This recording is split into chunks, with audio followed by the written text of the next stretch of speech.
Keluarga pemilik rumah marah saat mengetahui pencuri adalah tetangganya. Pelaku diduga sudah 2 kali mencuri di rumah tersebut dan menguras barang berharga. Polisi yang berada di lokasi segera membawa pelaku karena warga sudah banyak berkumpul.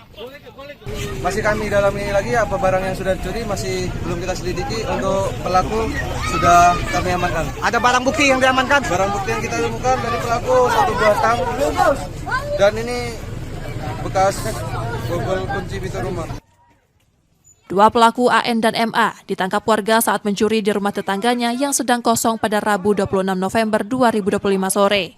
Mereka masuk dengan merusak pintu menggunakan tang. Yang awal pertama kali hilang, lumayan sih, sampai buci-buci, terus gelas-gelas keramik punya mama. Sampai pintu WC kayak aluminium itu dibongkarnya oleh mereka. TV kami kan punya TV tabung yang lama tuh dibongkarnya dengan ambil. Pelaku kini berada di Polrestabes Palembang untuk mempertanggungjawabkan perbuatannya.